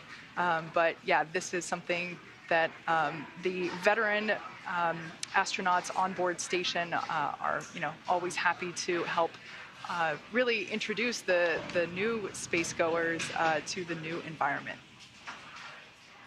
Absolutely, and we did also hear that there was good service section Draco checkouts that took place. We are standing by for that nose cone to be fully deployed, but it should be coming here momentarily.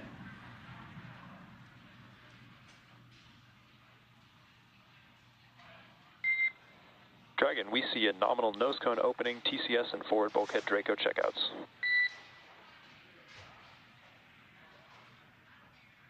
Dragon copies.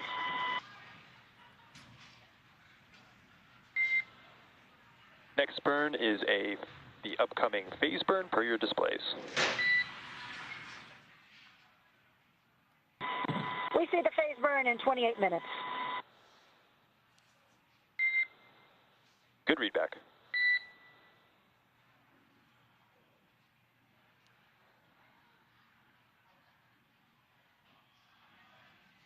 So you heard it there, the nose cone has fully been opened successfully. We had some good checkouts on the Draco thrusters, on the service section Draco thrusters rather, and we also had nominal forward bulkhead checkouts.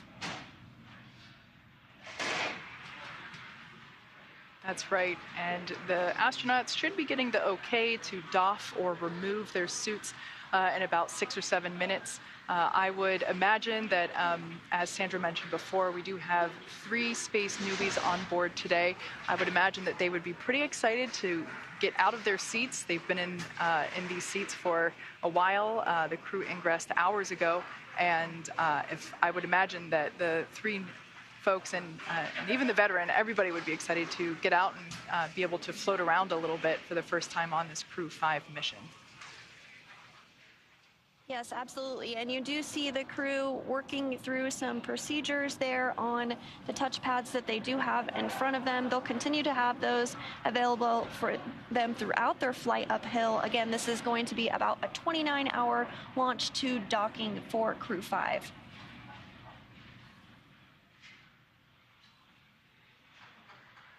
It seems as though that 0G indicator may have floated out of view, perhaps up above the crew displays. We can see that the visors are up. Dragon, SpaceX, environments are looking good for suit doffing. For today, we can leave the camera configured for a little while longer, but at this time, you are go for 4.012 and 4.300. As a reminder, please stow the suits with the visors closed. I'll copy. Okay, Dragon copies. We are go for 4.012 and 4.300. We're going to keep the cameras configured, and when we stow the suits, we'll do it with the visors closed. Good readback. At this time, you're also go to tell the world a little bit about that stowaway we saw shortly after second engine cutoff.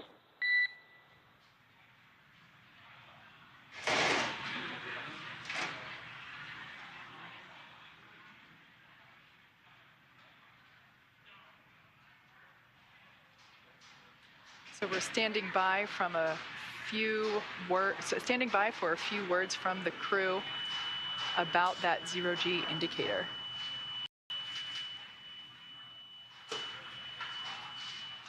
And there it is.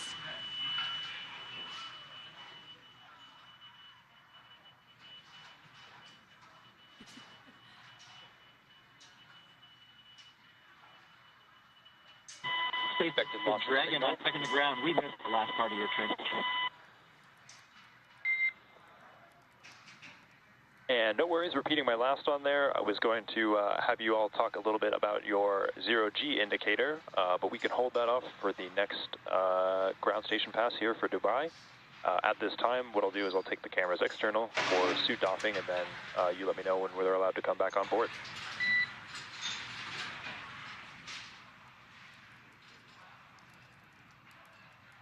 Okay, Dragon copies. So we'll let you know when you come back on with the cameras, and we're excited to talk about our stowaway here. Okay, Dragon copies and working. And it does sound like we are in a brief expected loss of signal with the crew. This does happen from time to time when we're in between our satellites, but we will have views and communication back with them here shortly, and we're looking forward to hearing their words on their stowaway and what that special meaning is for the crew. So with Crew 5 now successfully on orbit, let's head over to our counterparts at Kennedy Space Center in Florida. Daryl, it was spectacular to watch this launch from here in Hawthorne, but tell me, what was it like to see it on the ground?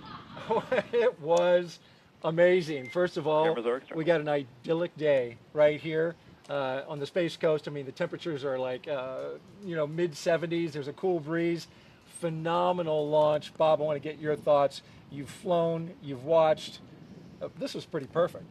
No, this was just outstanding. It was picturesque, with the blue sky, the blue background, a beautiful day here in Florida. The only thing I wish was that I was there with them, because that is the one place that is better to watch a launch from than right here at the Kennedy Space Center is on board the rocket ship. I got to believe that. And though we weren't on board, we did get to watch the views as we were going up and saw them land the booster, which, by the way, that booster also going to be SpaceX's and NASA's Crew 6 booster. So more the reuse, NASA taking advantage of that as well. Absolutely. Every chance that we get to reuse a capsule or reuse a booster kind of drives down costs and increases the opportunity for more folks to fly in space. Now I'm headed out to take a swim, right? I mean, this is just perfect out here. Bob, thank you for your thoughts. And now we're going to move on. We've got an interview here with Robin Gatens, the director of the International Space Station, who also joins us here. And you got to experience the launch from right here outside the press site. And I want to ask you, how did you enjoy it? Well, it's always exciting to see launch to the International Space Station. I've seen many, but especially to see a new international crew headed to the International Space Station was very exciting. And of course, you nailed it. Beautiful day. Really glad we got this one off today. Absolutely, and they'll make that 29-hour transit to the space station. You're the director of the International Space Station, so I want to ask you, I heard there's a book coming out that's, there have been books before about the International Space Station, but a new one's coming out. Tell me a little bit about that. Yeah, it's called Our Benefits to Humanity. It is a publication we have put out before, and we actually released it in July, so it's out. It's both in print format as well as online. So people can just search on Benefits for Humanity, International Space Station, and find that book. And it highlights all of the wonderful research that's going on the space station. This crew will be doing over 200 experiments during their time on the International Space Station, ranging from medical kinds of research that will help treat diseases and produce new drugs here on Earth, regenerative medicine. One day we might even print organs for transplant on Earth. We have Earth science going on Space Station, a number of climate instruments to help us understand Earth's climate. Really exciting results. This is truly what we call the decade of results on the International Space Station, where we're building on past lessons and capabilities to just compound the results that we're able to get out of the space station. And 235 investigations, 76 new ones, and you mentioned the decade. 2 decades, more than 2 decades, the International Space Station has been operating.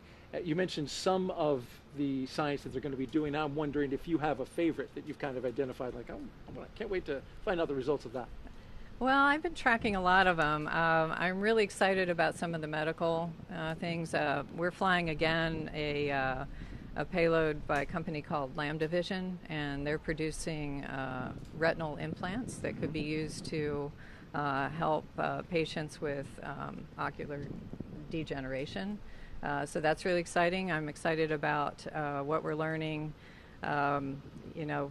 with respect to the climate. We got brand new climate instruments up on board.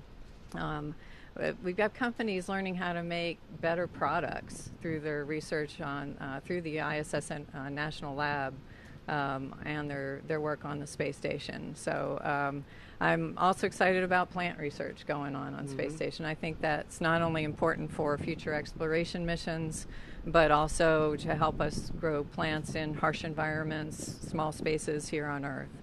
And also NASA, while doing all of that, is continuing to work towards its ultimate goal of getting to the moon, going back to the moon and sustaining our presence there.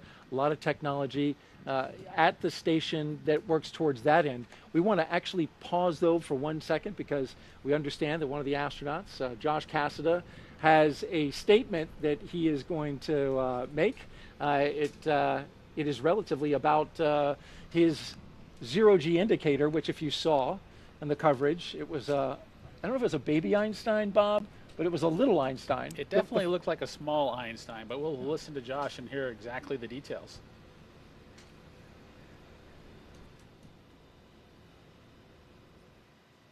Let's listen in.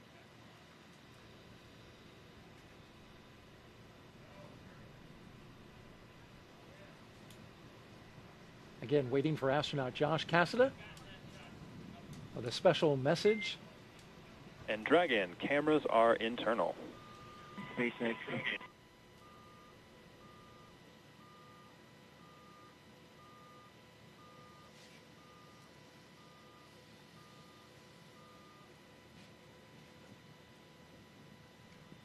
Dragon copies. We are internal with the waistbands off and stand by for the cabin mic check.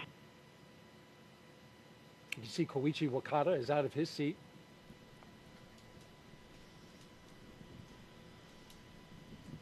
Yeah, this SpaceX Dragon from the cabin mic comm check. And Koichi, I've got you 5 by 5. How me?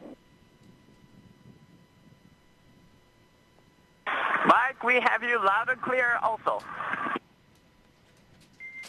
Great news, and we're also getting some great views inside the capsule here, so if you all want to get a chance to talk about your indicator, we'd all love to hear some.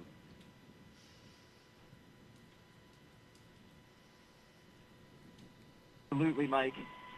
So, a couple years after he come up with his groundbreaking theory of special relativity, Albert Einstein, in his mind, still had a couple loose ends to tie up.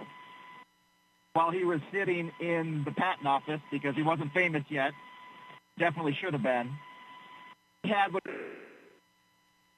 his happiest thought of his entire life. That thought was, person in free fall doesn't feel their own weight. That thought, along with some others that he built upon, led to general relativity and our understanding of gravitation and curvature of space-time. We're experiencing Einstein's happiest thought continuously, like the International Space Station has been doing for over 20 years. On Crew 5, call this little guy our free fall indicator. We're here to tell you there's plenty of gravity up here.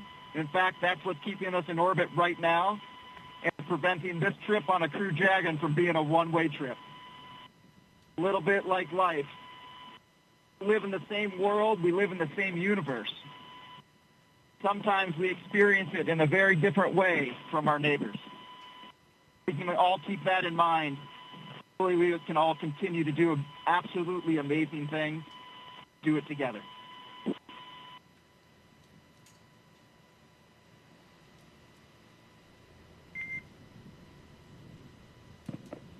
Well, that was excellent, Josh. We appreciate you all taking the chance to share with us some of those special words and some of the meaning to you all.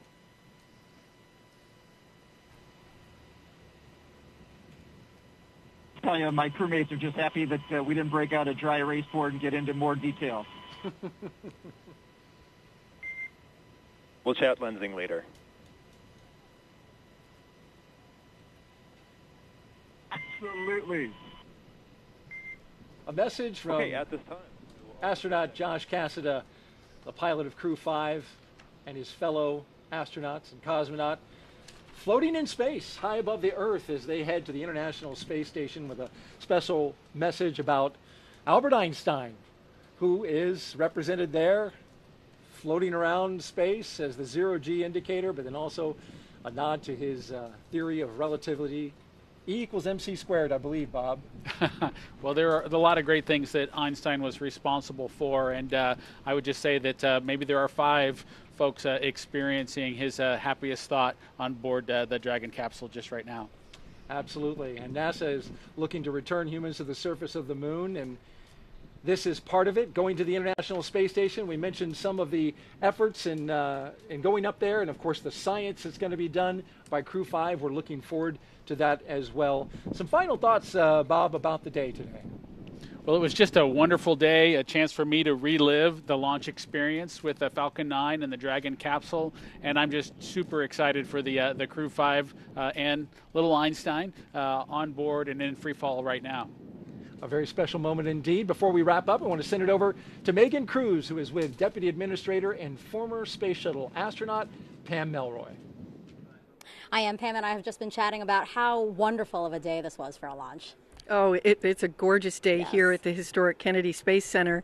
For me to see the next generation of launch vehicles launching to the space station was thrilling. And also the next generation of young explorers. You know, you and I were talking about a young boy here, guys, that bought a space suit, an astronaut suit from downstairs at our store and was wearing it around and running around. How cute was that to see him so excited? Well, I found it pretty cute to see the 3 rookies who were on the flight, as well as my very dear personal friend Koichi Wakata, who I flew with in 2000 to the space station. So I'm inspired by both the young and the experienced. And speak to me about that like you said, you've flown on the space shuttle 3 times. Talk to me about that ascent, how it must feel as they're going up through the atmosphere. It's absolutely a remarkable experience. And I found myself thinking as I was looking at the schedule for this rocket, how physics drives so much of what we do. So it's very similar in the timing of everything, but the space shuttle was a little bit of a wild ride, I have to say. It had a lot of vibration, particularly the first 2 minutes. But, you know, it's a very different experience when you're here on the ground. It always brings tears to my eyes. I pray for